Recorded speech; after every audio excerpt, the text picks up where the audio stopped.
Sound as a body work. What does that even mean? How do you use your voice to actually affect the tissue, affect the organs in a very precise way, in a very accurate way? This June, I'm offering this training, Sound for Practitioners, that many of you have wanted me to do for years, and I kept saying, oh, well, first I want you to do this, first I want you to do that. And I've just decided, time is moving quickly. And I would really like to just share what it is that I've been developing, working with, experimenting with, learning from for 50 years now.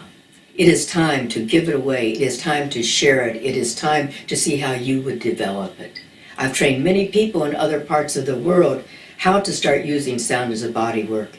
And I want to take it deeper into a more serious program of sound as a body work, so that after you would leave here, you would feel confident in how you're using your voice. You would feel more confident in how you're using your touch and how to stay on a layer, just as if you were doing any form of deep tissue work or craniosacral work, but in terms of frequency.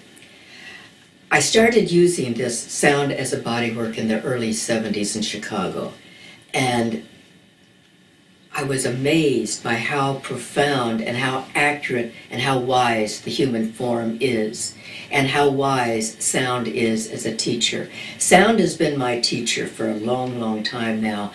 I know that we say that we teach sound. I don't teach sound. I teach listening.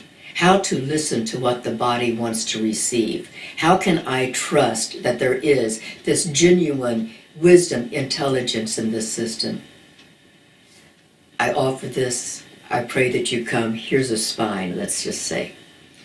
No, no, no,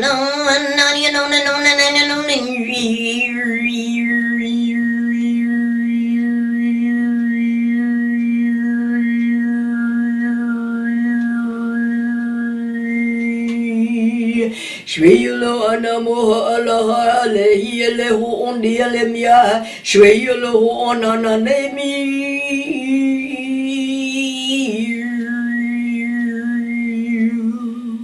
Thank you.